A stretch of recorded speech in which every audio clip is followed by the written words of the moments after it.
Oke, halo semuanya. Setelah kemarin kita masuk ke episode Quora yang ketiga, membahas tentang UI, UGM, dan ITB. Kalian bisa cek dia di sini.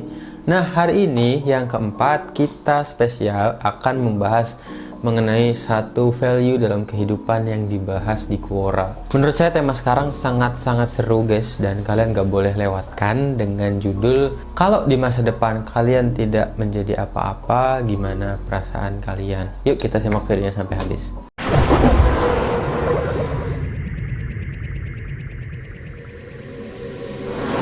Oke, halo semuanya. Bagi kalian yang mungkin baru pertama kali mengunjungi channel ini atau baru pertama kali lihat video ini dan baru pertama kali lihat saya, perkenalkan saya Sabit. Saya biasanya membahas hal-hal yang berkaitan dengan anak muda dan kepemudaan, membahas hal-hal yang berkaitan dengan dunia kampus, jurusan, dan semua yang berkaitan dengan anak muda. Jadi kalau misalnya kalian anak muda tertarik sama isu kepemudaan, kalian gak usah ragu untuk klik tombol subscribe di bawah. Jangan lupa untuk nyalakan notifikasinya. Hari ini kita akan masuk ke Quora episode 4 dengan tema bagaimana jika di masa depan kalian tidak menjadi apa-apa. Kita skip dulu membahas dunia kampus, membahas dunia jurusan, membahas dunia anak muda yang berkaitan dengan pendidikan. Hari ini kita masuk ke masalah yang kayaknya ini tuh menyangkut juga gitu sama kita selaku anak muda. Mungkin beberapa di antara kalian nyebutnya quarter life crisis lah, kalian nyebutnya sebagai masalah identitas lah, pencarian jati diri lah. Tapi ini kayak satu pertanyaan juga yang mungkin ditanyakan dan ditujukan ke saya pribadi. Sangat simpel sekali pertanyaannya. Gimana kalau di masa depan kita nggak jadi apa-apa gitu? Kalian akan jawab gimana? Sebelumnya kita bacakan dulu jawaban yang udah ada di Quora, dan semoga ini juga bisa menjadi perwakilan bagi teman-teman yang ngerasa jawabannya itu kayak sama dan mirip-mirip. Kalian perhatikan baik-baik ya. Dijawab sama Mas Eki Saputra, bagaimana jika di masa depan saya tidak jadi apa-apa? Mas Eki Saputra ini menjawab, tetaplah hidup dan jadilah orang baik. Dunia tidak butuh orang sukses yang tak berguna.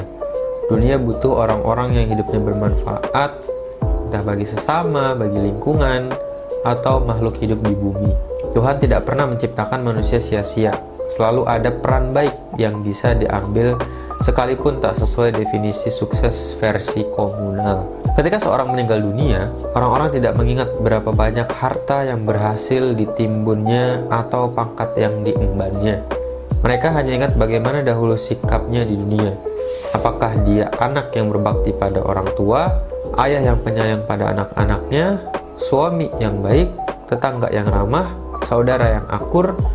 Apakah dia gemar membantu? Apakah lisannya menyenangkan dan menenangkan? Apakah dia gigih dalam mengejar impiannya? Apakah dia pernah menyakiti hati mereka semasa hidup? Apakah dia pernah berlaku buruk dan curang? Dan apakah dia sombong dan kikir? Tentu saja, memikirkan pendapat orang lain di dunia bukan urusanmu ketika mati, melainkan saat kamu masih hidup. Maksud saya, hidup ini bukan hanya menyangkut kita dan kesuksesan yang semu, tetapi juga peran terbaik yang pernah kita mainkan di dunia. Dalam kondisi seburuk apapun, saya berdoa semoga engkau tetap menjadi manusia yang baik. Tidak apa tak sesukses Gibran atau Indra Kents. Ketidakmampuanmu mendapatkan impian tak menjadikanmu gagal sebagai manusia. Kamu adalah versi terbaik dirimu di kehidupan ini. Dijawab oleh Mas Eki Saputra. Intinya Mas Eki bilang kalau misalnya di masa depan kita nggak jadi apa-apa, ya nggak apa-apa. Karena yang orang ingat ketika kita nggak ada itu justru bukan harta, jabatan, tapi apa yang udah kita pernah lakukan di dunia. Kita nggak munafik kalau misalnya orang mungkin akan menilai dan juga melihat dari segi fisik yang kelihatan, berapa banyak uang yang dihasilkan, rumahnya kayak gimana, mobilnya ada berapa, kendaraannya apa, penampilannya kayak gimana. Tapi pada ujungnya, pada akhirnya mereka tuh cuman inget beberapa kecil doang yang udah pernah dilakukan sama manusia, dan itu yang harusnya kita kejar selaku manusia. Kita nggak perlu capek-capean, kita nggak perlu mati-matian untuk jadi seseorang. Dia nyebutnya sebagai siapa tadi ya? Dia menyebutnya sebagai Gibran atau Indra Kents. Mungkin Gibran itu Khalil Gibran, dan Indra Kents ya kalian tahu Indra Kents. Sebenarnya saya nggak mau ngebahas mereka, cuman Indra Kents bukan dikategorikan sebagai orang sukses menurut saya. Dan kita bisa lebih, jauh lebih dibanding dari mereka yang hidup di balik jeruji sekarang gitu. Jadi saya ngambil sedikit kata-kata terakhirnya. Ketidakmampuanmu mendapatkan impian tak menjadikanmu gagal sebagai manusia.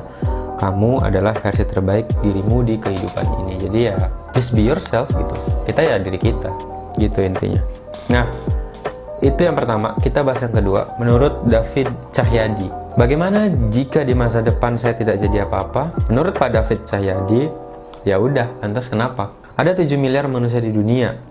Tidak semuanya jadi Elon Musk. Kamu tidak jadi apa-apa, pengangguran, masa depan suram, ya tidak akan ada yang peduli.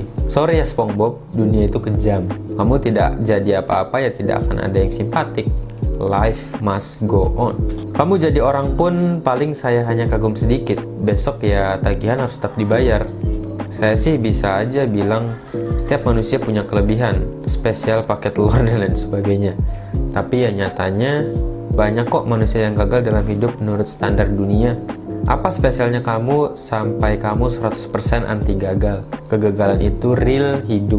Hidup ini bukan kayak film di Hollywood yang jagoannya selalu kalah duluan. Gak seperti di film Bollywood atau sinetron Indonesia yang tidak lantas taunya anak orang kaya yang tertukar. Di kehidupan ini kemiskinan, kegagalan, kenihilan adalah real. Kalau kamu nggak mau gagal, ya berusahalah semampunya untuk bisa maju. Itu pun tidak jadi jaminan kamu akan sukses. Karena modal usaha doang tidak menjamin sukses. Harus ada faktor keberuntungan dan perkenaan Tuhan juga. Jadi ya Mas David Cahyadi ini bilang kalau misalnya kita hidup ini nggak jadi apa-apa, atau di masa depan ini kita nggak jadi apa-apa, ya nggak masalah. Toh dari 7 miliar orang di muka bumi ini nggak semuanya harus jadi Elon Musk gitu, dia bilang kayak gitu. Terus kalau misalnya kita harus menjadi apa-apa dan nggak boleh gagal, itu tuh adalah anggapan yang salah. Karena menurut dia kegagalan, kehinaan, jatuh, bangun, dan semua kesakitan di dunia ini itu adalah real, bagian dari kehidupan, dan itu nggak bisa kita lepaskan sedikit pun gitu. Ini kayak dua sisi koin mungkin ya yang saling berseberangan, dimana ada senang ya ada sedih, ada sad ya ada happy gitu loh, ada susah ya ada bahagianya juga gitu. Nggak semuanya melulu tentang kesedihan, atau nggak semuanya melulu tentang keberhasilan. Ada kalanya kita sukses, ya ada kalanya kita jatuh gitu. Dan untuk ngedapetin apa yang kita pengen, Mas David ini bilang kalau nggak mau gagal ya berusaha semampunya untuk bisa maju. Itu pun nggak menjamin kita sukses. Ini bener banget, kita maju nggak menjamin kita sukses. Apalagi kita diem, ya otomatis sukses itu nggak akan datang gitu loh.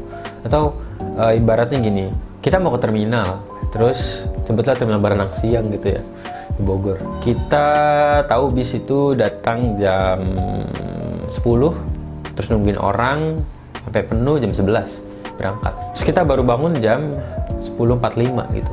Dan kita ngelihat perjalanan dari tempat kita ke terminal Baranang Siang itu 30 menit bisa. Otomatis kalau dikalkulasiin berarti akan lebih dari jam 11. Tapi kalau misalnya kita memilih untuk ya udahlah, kayaknya bisnya udah berangkat duluan deh, kayaknya kita nggak mungkin bisa deh ngejar bisnya, atau kayaknya walaupun ke Baranang Siang telat deh, itu kemungkinan kita untuk bisa naik bis di hari itu otomatis hilang karena kita nggak melangkah. Tapi beda cerita kalau misalnya kita mau action dulu, keluar dulu, siap-siap seadanya, gas, nyampe terminal, taunya bisnya masih ada karena masih nunggu orang dan bisnya itu belum full gitu. Jadi keberangkatan jam 11-nya ditunda. Jadi kalau misalnya kita memutuskan untuk berhenti, padahal kita tahu konsekuensi dari berhenti, ya kita nggak dapat apa-apa. Ya udah, kita nggak akan pernah dapat yang namanya sukses. Beda cerita sama kita yang mau berusaha dulu, walaupun kita tahu kita berusaha tuh nggak ngejamin kita sukses. Tapi at least dengan berusaha kita tuh kayak punya satu jengkal di depan ketika kita memilih untuk berhenti. Berhenti itu kita nggak punya jengkalan, kita benar-benar nol, kita nggak mendekat ke apapun, justru malah nol yang kita punya. Beda sama mau usaha dulu, mau kerja dulu, mau effort dulu, itu kita punya sejengkal. Dan ibaratnya usaha demi usaha ya sejengkal demi sejengkal untuk ke tujuan itu. Gitu guys. Lanjut ke komenan yang ketiga. Menurut Ibu Suryani Lilik. Ibu atau bapak ya? Saya nggak tahu. Sejujurnya saya juga tidak menjadi apa-apa. Yang penting kita tidak nyusahin orang lain dan diri sendiri. Contoh, ada perempuan muda dan lelaki muda di mabuk cinta. Ketika menikah, mereka sampai berhutang, lalu terpaksa harus hidup di rumah mertua. Saya menasihati pasangan muda ini, jangan punya anak dulu, karena pernikahan mereka sudah ada 2 red flag besar, yaitu hutang dan hidup dengan mertua. Bayangkan dalam kasus di atas, banyak orang tidak pintar dalam mengatur hidup mereka dan cuma berpikir jangka pendek. Berpikir jangka pendek ini seperti berhubungan badan tanpa pengaman, akhirnya hamil. Dengan pikiran ini normal kok, orang menikah memang untuk bisa punya anak. Masalah besarnya pasangan ini hidup di bawah atap mertua dan mereka punya hutang. Bagaimana? Kedengaran sangat normal bukan? Iya, karena kasus ini banyak terjadi di sekeliling. Tidak hamil setelah menikah dibilang mandul, anak dibilang rezeki. Masyarakat memang berperan menghantui pikiran daun muda ini. Lalu ketika hamil dan ada masalah dengan mertua, nangis-nangis seperti dunia begitu kejam terhadapnya. Well, you create your own world. Ya, kamu sendiri yang memasukkan tokoh kejam dalam hidupmu. Jadi, jika kamu tidak menjadi apa-apa, tidak masalah. Yang penting tidak merepotkan orang lain dan mempersulit hidupmu sendiri oleh pilihan cerobohmu. Kamu tidak perlu menjadi seorang pahlawan yang namanya diukir di sebuah monumen, atau menjadi kaya sampai masuk majalah Forbes, atau pintar sampai diberitakan di koran nasional. You don't fuck your life with your irresponsible choice. Hidup ini ibarat mau roti. Kalau bumbunya tidak lengkap, akan masih bisa jadi roti, tapi bukan roti yang enak. Lanjutkan. Hidup ini ibarat mau buat roti. Kamu punya banyak kuasa untuk membuat roti kesukaanmu. Rasa yang enak dan bentuk yang menawan. Namun yang membedakan dalam hidup, tidak ada instruksi lengkap. Kamu sendiri yang harus membuat instruksi itu. Tentunya ada norma-norma masyarakat dan negara yang harus didengar. Namun, standar masyarakat yang tidak lazim, bukan bumbu roti yang benar, itu cuma akan merusak keautentikan roti. Sekian pandangan simpel saya. Oke, jadi dari Ibu Suryani ini bilang kalau nggak masalah kalau misalnya di masa depan kalian nggak menjadi apa-apa, selama kalian nggak nyusahin diri sendiri dan orang lain. Bu Suryani ini ngeibaratin kalau ya kita ibaratnya udah nikah, tapi kita punya utang dan kita nggak bisa ngontrak, akhirnya tinggal di rumah mertua. Kemudian mungkin salah satu dari mereka punya anggapan kalau pengen punya anak, tapi menurut Bu Suryani ini bagusnya jangan punya anak dulu, karena dari 2 pilihan tadi akan ada konsekuensi yang timbul. Oke, lanjut. Ini adalah jawaban keempat yang dijawab oleh Bapak Said Michael. Bapak Said Michael ya. Oke, jadi gimana kalau di masa depan kita nggak jadi apa-apa? Dijawab, supaya jawabannya tidak ngawang, definisi tidak jadi apa-apamu itu seperti apa? Tidak sekaya dari Jeff Bezos, tidak secerdas Elon Musk, tidak sedermawan Bill Gates. Bro, mereka itu adalah kasus 1 in a million, 1 dari jutaan. Maksudnya 1 juta orang hanya akan ada 1 orang yang bisa sehebat mereka. Jadi kalau di masa depan kamu tidak jadi apa-apa atau tidak jadi seperti mereka, itu adalah hal yang sangat wajar. Jangan terlalu membebani dirimu dengan ekspektasi yang tidak masuk akal. Ataukah definisi tidak jadi apa-apamu itu se-ekstrim itu? Melainkan hanya menjadi orang biasa aja, dengan pekerjaan biasa, menikah dengan pasangan yang tampang dan kehidupannya biasa aja, membangun keluarga dan melahirkan anak biasa aja. Tidak ada yang menyanjungmu, mengagumimu, memujamu, atau paling tidak mengatakan kamu hebat. Apa yang kamu lakukan membuatku terinspirasi untuk menjadi orang lebih baik. Kamu takut di masa depan menjadi manusia super biasa seperti 7 miliar orang lainnya?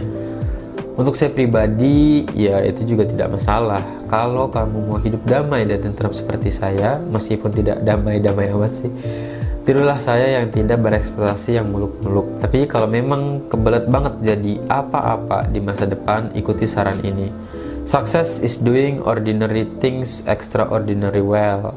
Kata Jim Rohn, lakukanlah hal yang biasa-biasa aja dengan cara yang luar biasa. Bagus juga sih guys, bagus guys.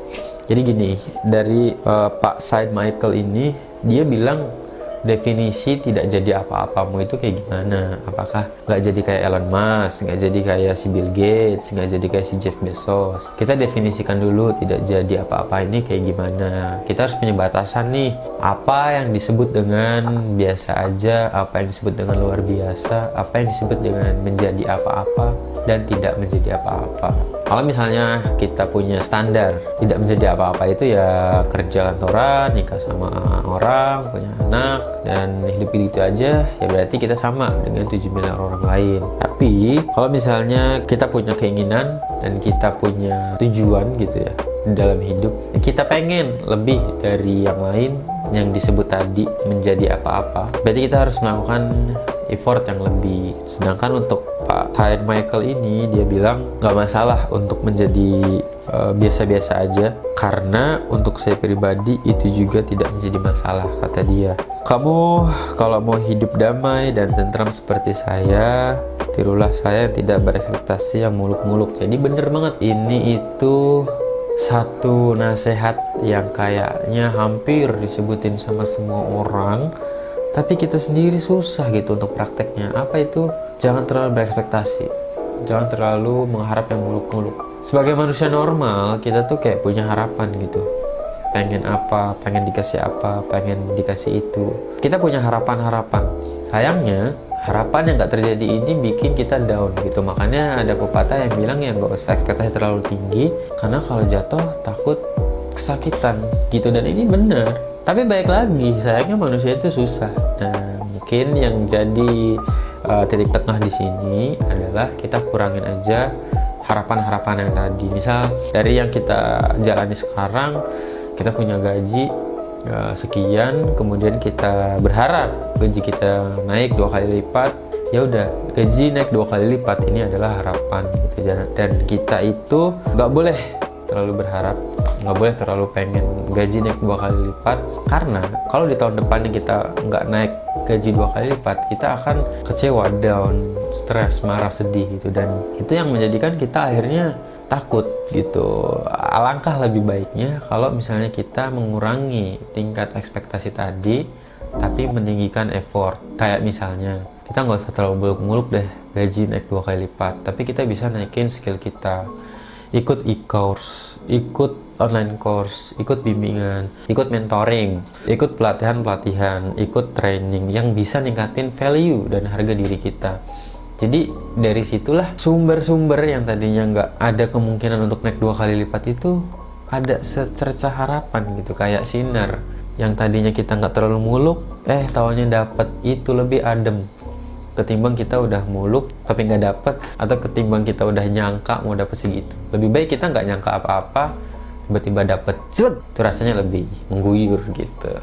Oke, itu aja guys tentang Quora episode 4 kali ini. Kalian sendiri gimana? Kalau misalnya kalian di masa depan nggak jadi apa-apa, kalau saya ya nggak apa-apa. Bye bye.